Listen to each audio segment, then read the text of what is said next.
Hey guys, it's Vizicsacsi here, the top laner for Big, and in this video I'm gonna break down a bit how I ended up here and how my career was.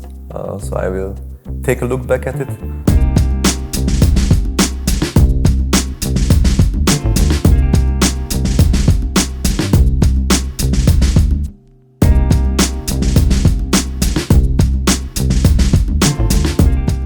I started playing League around Season 2, the beginning of Season 2.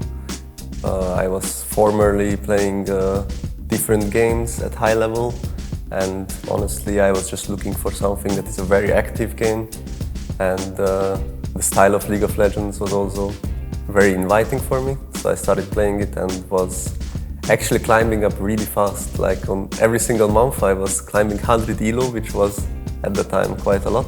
In the end I ended up joining with a group of friends that we just played together online, and we started forming a team. This was Unicorns of Love.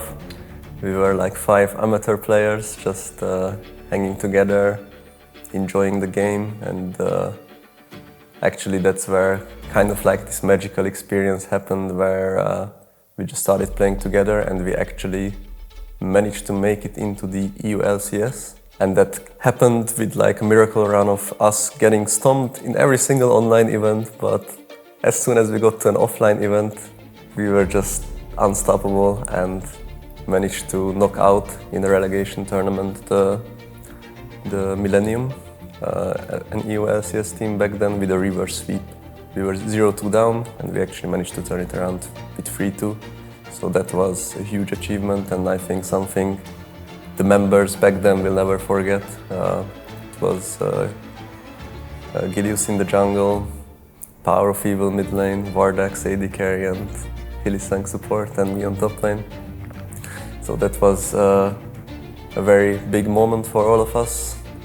We acquired Kikis, who was known to be, well, he was known for his weird picks. So he was showing the world stuff like TF jungle, Dar jungle, Urgot jungle, I don't even know. He was just playing everything. He was completely crazy with these picks. So he fit in very well into the team, and I think we were one of the most enjoyable teams to watch at the time. We were very aggressive, very creative, just not really playing much macro. We were basically trying to just outplay our opponents all the time. So I think it was a very enjoyable League of Legends, and we did make it into the finals with that. Sadly falling short to Fnatic 2-3, but it was definitely a great start to my LEC career. After which, though, the year after was a bit rougher. There were a few issues when we acquired the Russian jungler Diamond Prox, and he then had visa problems and was not allowed to play in the LEC. So there was a lot of downtime, and it was a difficult split for us in the end, not really achieving anything until we put together a team with 2 Koreans, Move and Veritas, in jungle and AD carry position. And mid laner was Exile, so kind of changed up the team already. He was a German mid laner actually. So with this team we managed to win a tournament, the IM Oakland in 2017, which is actually the only tournament I've won so far. It's a very prestigious one. There were Korean teams, Taiwanese teams, like a lot of top teams present, and we were fighting versus Flash Wolves in the finals, who was a top Taiwanese team at the time. So it was a huge battle.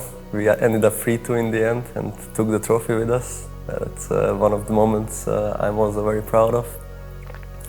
And this was actually the start of a great 2017, because after this we had a change of jungle.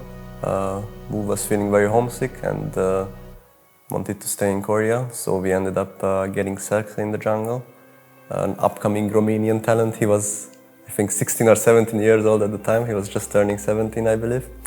And then with him we actually managed to make it all the way into the finals again. In this split, I also managed to get the EU LCS MVP award, which was the first time as a top laner, and I think just had such an outstanding split with such an outstanding team. It was really amazing to play together.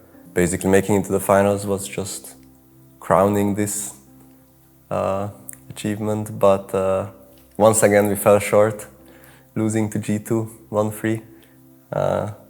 In fact, that is basically the story of my career, always making it to the finals and then dropping out as second place. It's a bit sad. I would have really wanted to lift the LEC trophy once, always fell short. Well, in the end, it's always deserved. Like, playing in finals is very difficult. You have to adjust to the atmosphere very fast. You have to come in very prepared, and I think on every single one of those days, our opponents were just more prepared and they deserved to win. There were also two members that were there together with me throughout the whole journey, and that was Hilisang, the support, and Sheepy, the coach. Those two were the closest to me, and with them I was getting really well along. I think we shared a strong bond, and in the end went through a lot. We decided to part ways as the franchise was coming up as well, and coming into the 2018 split, I decided to take an upcoming project with Schalke 04, a new team that just entered the LEC at the time. I was talking with their coaches, they had a really good prospect. They put together a very strong team, so basically I got convinced to join them, and the project started very slowly. In fact, we didn't even make it to playoffs in our first split, which was the first time for me. Basically, the 6 splits before with Unicorns of Love, I always made it into the playoffs with the team, but with Schalke we fell short. So for me that was one of the biggest disappointments, because at the time I just felt like we deserved much more than what we showed. So in the end we entered the summer split with a roster of me on top lane, amazing in jungle, Nuke that mid lane, upset AD carry and Vander on support. And with that we managed to make it into the finals, going up against this super team of Fnatic with Reckless ADC and Caps on mid lane, who both played completely out of their minds. So of course we fell short in the finals once again, and it was my first second place and my last finals in the LEC. Nonetheless, this event was held in Madrid, and it was one of the biggest events I've ever been part of.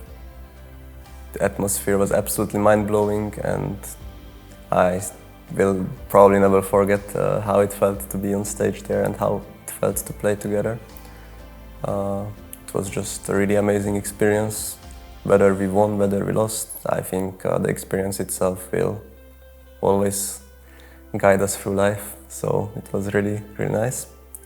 I was changing teams for 2019 once again, because it looked like the whole Schalke roster will fall apart at the end of the year, and decided to join Splyce, reuniting me with Vizicsacsi, with whom I was playing together during Unicorns of Love. And with this team, with this Splyce team, although we didn't make it to any finals, we managed to make it to the World Championship.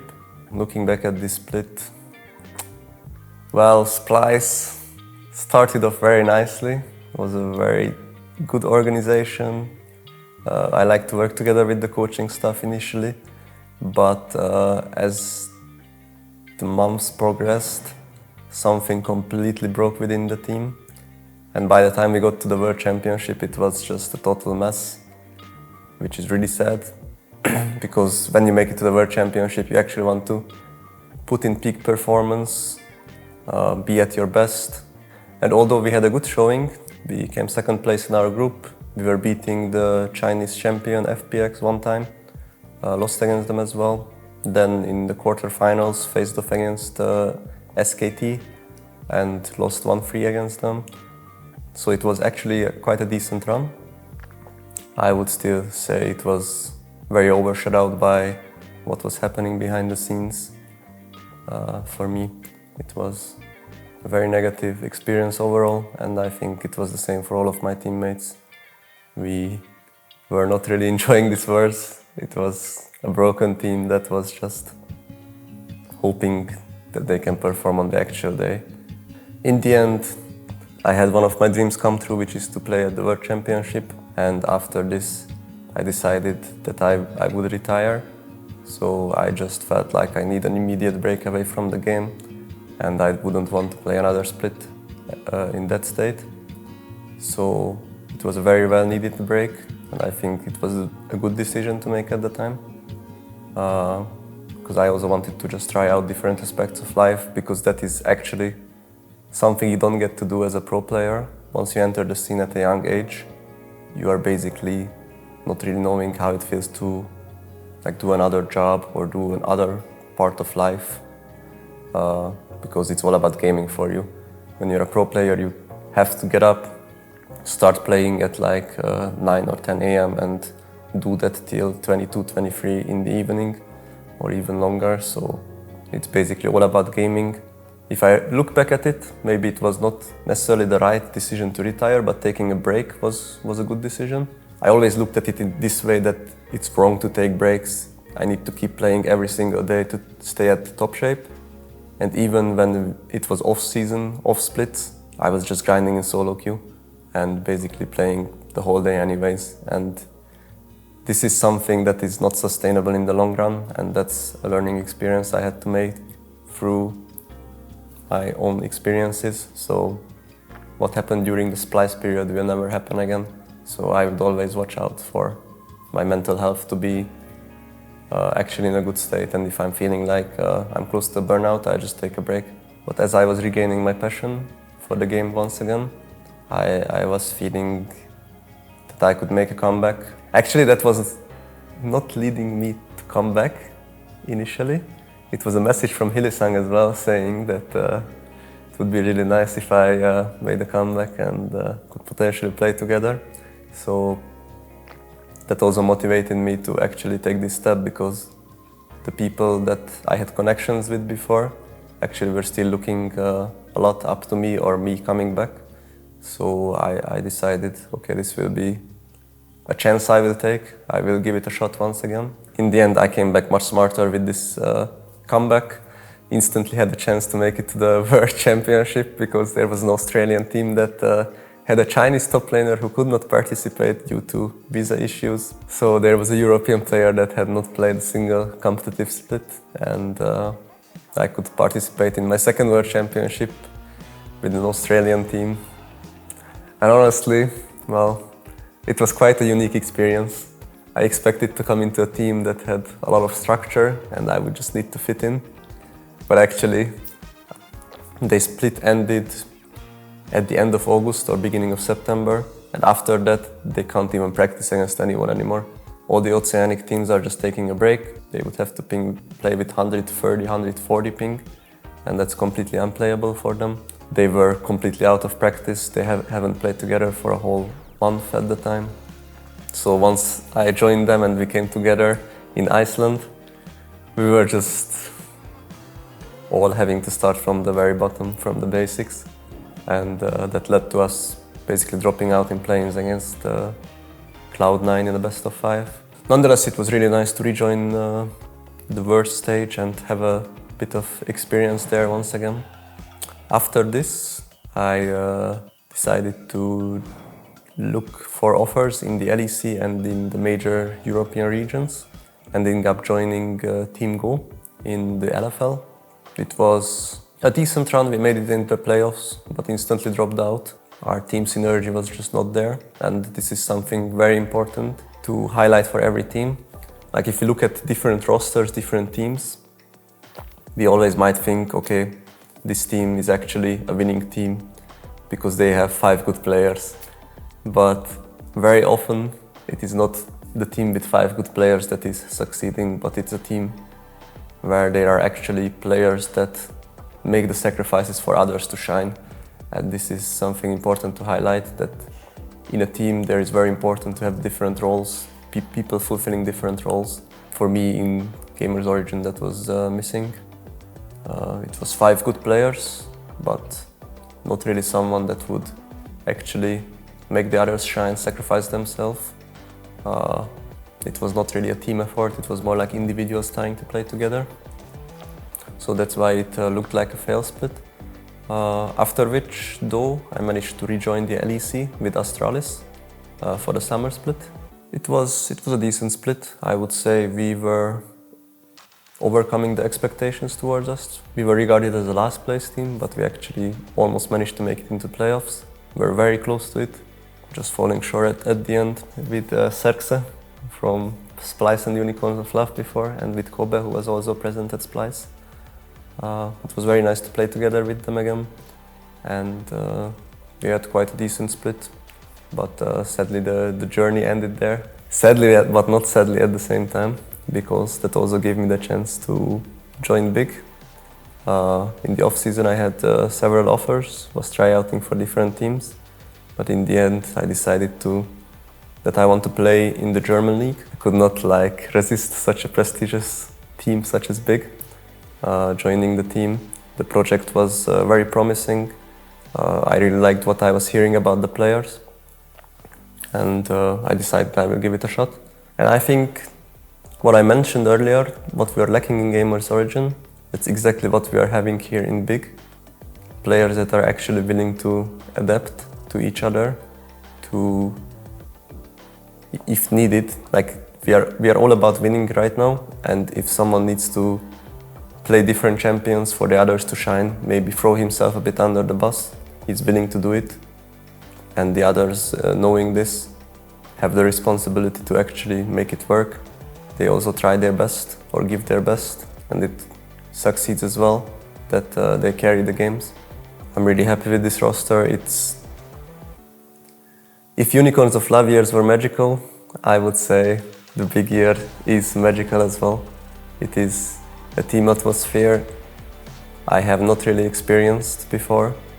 It's very positive, very team-oriented, very open.